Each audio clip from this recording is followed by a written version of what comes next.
Here are our players. Sora's still looking a little bit stressed out. Squirtle, hopefully he's got all of his problems fixed. We're going to go into the game again here, starting right now. To the top left. To the top left. For CJ Entis, it's Sora. He is in the red Protoss, representing CJ Entis. Down here, bottom right, we do have Squirtle, the Brood Protoss, representing Incredible Miracle. Named himself after the water-type Pokemon. And I don't know about you, but I was always a Squirtle starter. My brother always went Charmander. I never understood. I heard that Bulbasaur is the best starter because it's very easy to get through that first gen. It does help you a lot. Yeah. I liked Bulbasaur just because I thought, I don't know, maybe it was like the hipster in me in my childhood where I was like, nobody picks Bulbasaur. I pick Bulbasaur. CJ Sora fighting. I'm not sure what that was at the top right. Looked like a jellyfish. I don't know. Like for me, it was like pooping out a bunch of S's. That's what I was gonna say. I'm like, I don't know if that's supposed to be his motion, but it looks like he's just dropping some S's behind him there.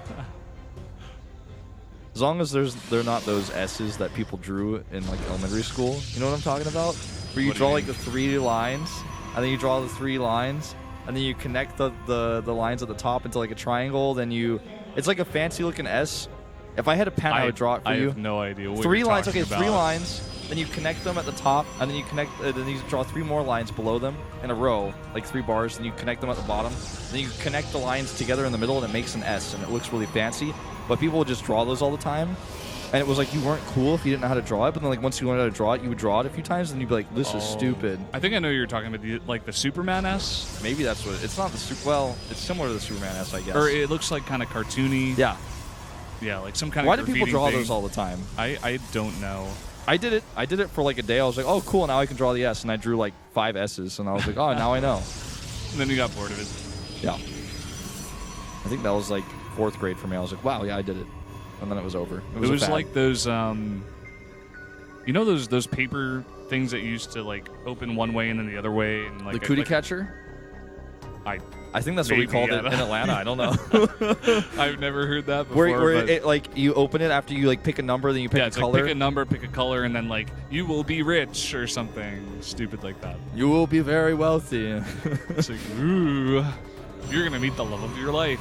Well, sometimes like you would ask it like yes or no questions, and then the answer would be like your crush likes you. And you're like, no, I said will I get an A on the test? And it's like it comes to you open it, you're like your crush likes you, and it's like, well. Okay. I guess that's all right. In this game so far, we have basically mirrored openings with a Stargate popping up now for Squirtle. He's making that choice. Yep. And both of them playing the 1 gateway style. Yeah, 1 gateway for both players. I think also Sora did go for that Sentry, if I'm not mistaken. Yeah, he did. That's why he has less gas. Or, you know, he has more gas now in total, but that's why he couldn't make that Stargate if that's what his plan is to do. I think he's just going to fast expand, 1 gate expand here. There it is. A very safe build if you play as safe as possible behind it.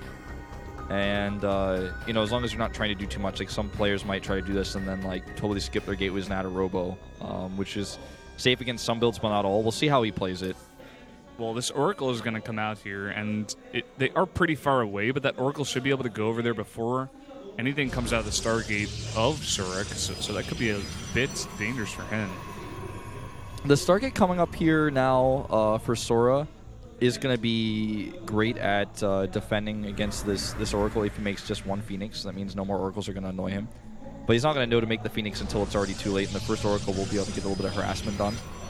And he may even start his own Oracle before the Oracle of Squirtle gets to his base. Adding those gateways now. With the Stargate play that we see here, you can also use the Void Rays to defend a big, aggressive 1-base Blink Stalker type of push if that's what you're up against. Obviously not in this case, but here we go. Phoenix has started, actually. As he identifies the Oracle's coming, there's the overcharge, and the Oracle's going to have to get out of here right away. Yeah, he's got to be careful. It looks like he just did get only 1 kill. Or actually none. Yeah, he's able to get no kills with that Oracle, and that's big. Basically, all of that Oracle tech that he went into is not doing so much for him so far. It identified for him, though, that his opponent is going for Phoenixes. Yeah. So he starts his own Phoenixes at home, because if he didn't, then he would actually be fighting a losing battle when it comes to Phoenix versus Phoenix. Also consider that Oracle is almost certainly going to die, because the Phoenix will go and find it. And he's actually heading for the perfect direction for it here. He's going to find it and kill it unless he changes course. And he does find it. Ouch. Really hurting for Squirtle. Yeah, that's a big play. Already a bit of an advantage going to Sora so far, and that's what he needs. He needs to get this advantage in this game. He really needs to take this game for Gigantis. I feel like we talked about before, if he does not take this... Whoa, we have a really fast fleet beacon here. Okay, so in Pro vs. Pro, if this game goes this way, you will eventually have to make the fleet beacon. Not for carriers, not for Tempest, but actually for the Phoenix range upgrade. And this is interesting because it's been scouted. And so right now what Sora has to think is, well, he's going to have the range faster than me. I have to take this into account. Is there any way I can punish him for spending so much gas on this? Well, I have a faster Nexus than him. He's just going to make his own fleet beacon, and this is going to be a game that is basically Phoenix Archon versus Phoenix Archon, most likely. That's usually how these ones play out. Yeah, and I don't think we've seen a game quite like this so far, PvP in Pro League. Not in Pro League yet, no, definitely not. So this is going to be interesting. I think the last time I saw this was Genius versus Paralyze in the Code qualifiers. It was like the last game of the night, and Keller and I just like stood behind Genius and Paralyze. Their computers were very close to each other, and we just watched the game unfold. It's crazy because Phoenixes do damage so quickly, and once you fight, because Phoenixes move and fire at the same time, the fight will just continue until both players agree to stop. If one player is chasing with the Phoenixes, you cannot escape when the Phoenixes fight, assuming that you both have range as well, which will be the case, but a slight lead here to Squirtle, and he knows that. He's going to try to get some damage done here. I think actually Sora has more Phoenixes, but he's definitely going to have the range first, so that's going to be big. Yeah, if Sora has more Phoenixes, but he doesn't have range, then he can actually just watch how this is going to play out. He's going to try to abuse the range, whereas Sora has to kind of like hope that he can make most of his Phoenixes fire because he doesn't have that range just yet. It's very close to being finished. And Squirrel doesn't even commit because he knows that the range has got to be finishing up for his opponent relatively soon. Yeah, we see both players adding an extra Stargate, mining from all the gas that they possibly can. Squirtle starting as third base as well. I think it's pretty safe to take that right now. Double Stargates being added right now by Sora. And there's the third base for Squirtle. Phoenixes can't lift a Nexus. Yep. That's not something they can do. They can try. They're not strong enough, though. Bros haven't gotten that Keldor arm upgrade yet. Not ready yet. Oh, look at this. He even adds a fake Phoenix into his army to give the illusion that it's a little bit stronger. Either that or he accidentally hotkeyed it. But well, if you do add a bunch of those into your army, they can take a bunch of damage for instead sure of onto the real ones. Could give you that slight lead that just allows you to get that slight advantage, which leads into a snowball, winning that Phoenix fight. Basically, neither player can attack, and this is going to happen for a while. And Archons are massive units, so they can't be lifted by Phoenixes. So the next step is to add Archons into your army. And Archons also do a ton of splash damage, so if you get a good shot off with a few Archons on the Phoenixes, that can change a fight quite rapidly.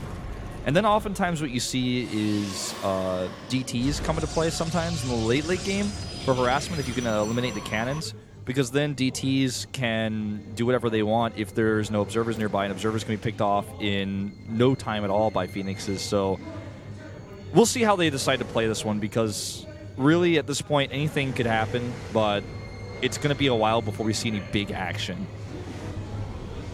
Yeah, so far Sora still having the advantage in Phoenix numbers. He does have 13-11, now 14-11. So that is going to be big for him.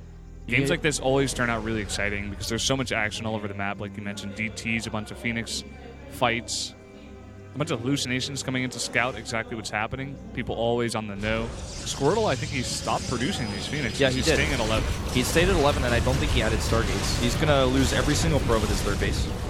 And even if that cannon were up, it would just be totally ignored. And right now, Sora can identify, wow, you don't have as many Phoenixes as me. I'm going to try to bully you a little bit. Because he doesn't have any ground units to defend the Phoenixes. Any ground unit that gets anywhere near that Phoenix ball is going to get picked up and killed instantly until Archons are out. He's even making Void Rays right now. Goodbye, Mothership Core. Just ignores it. Mothership Core is gone. He's going to run away now. He does lose 2 Phoenixes, but groups up there and tries to get a nice shot onto the bunch of Phoenixes. And look at this. Like you mentioned, 3 Void Rays, even getting the +1 for air units. He's going to have that air advantage, and that's going to be big for him.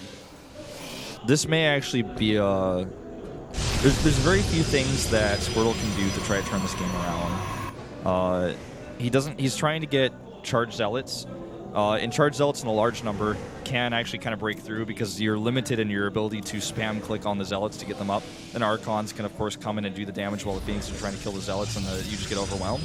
That's why we see a bunch of cannons going up right now for Sora, because he knows, okay, he might just try to hit me with a ground army timing here, and I need to be prepared for that. But if he can get maxed out with mostly Phoenixes, Void Rays, and then his own Archons to help deal damage to the Zealots on the ground, it's not going to be a good place for Squirtle no matter what he tries to make. He's losing a lot of his probes here, but he doesn't want to get trapped. Yeah, he's not going to get trapped here. He's doing a very nice job just continuing to harass, continuing to build up that big Void Ray count. Love to get a look at exactly how many he has right now. He's up to 6 now. And here comes a big move out via ground. And he sees this coming. 4 Archons on that mix. And those are the key units. He's going to be able to make a few more. Not going to have +2 when this hits. I almost feel like, well, he's got a nice wall off here at the third base. But if Squirtle attacks to the natural, he doesn't have any wall. He does have some cannons, which are going to be useful. This is tense. Squirtle could actually try to make this happen right now. Desperately adding gateways here. He wants to hit the biggest possible timing here. He wants to just basically say, I am throwing everything at you off the 3 bases that I could possibly produce. And Void Rays don't do bonus damage to Archons either.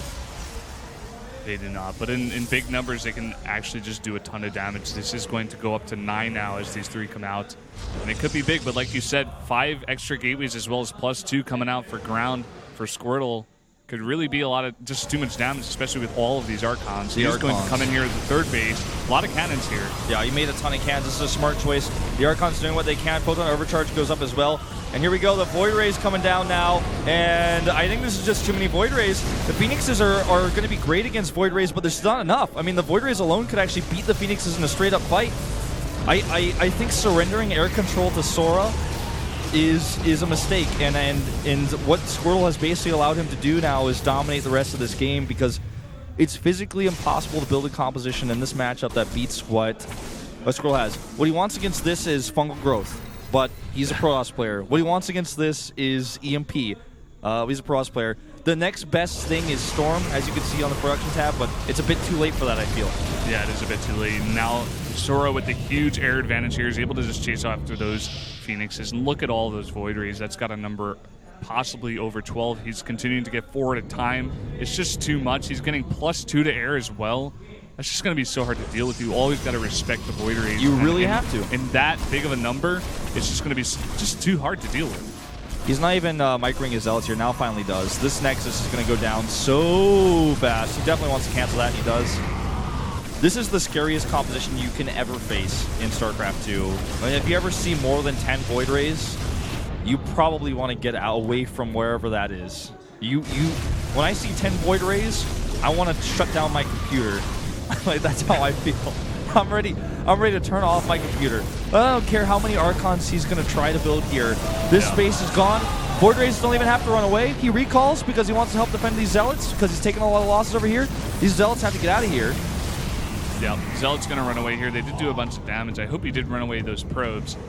He is getting 2 Nexi up at the same time, trying to keep these bases up. But like you said, with all these Void Rays, you just kind of want to turn off your computer. If Squirtle could press a button and destroy every Nexus and every probe on the map, he would still be behind in this game.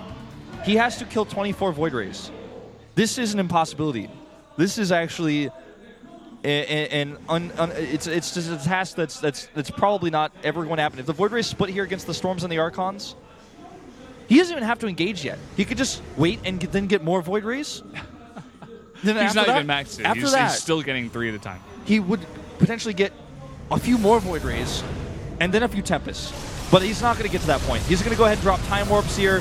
Look at the range on the Void Rays. Look at the split. Look at the spread here.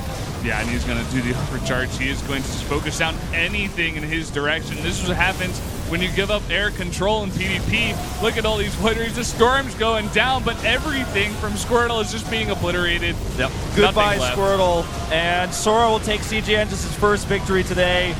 Goodbye, Nexus. Goodbye, anything. Void Rays, respect them. GG. Sejantis, Sora takes the first victory for them today, tying us up 1-1. Chugging that green tea like he deserves to. Wow, he's going to one-shot that. He did it. Wow. I like that celebration, coming in a little bit tense, a little bit nervous. In Protoss versus Protoss, you cannot surrender air control. The one way that if you do that, you can win a game is hitting a timing with Charge Zealots and Archons, like we saw Squirtle try to hit, but he was already too late. And we saw him come up to the third base, look at those cannons, look at the Voiders, and go, no, I'm already too late. And in that moment, Squirtle must have known the game was over for him. He cannot win the game. I mean, Sora knew he had the advantage as well. He had it even in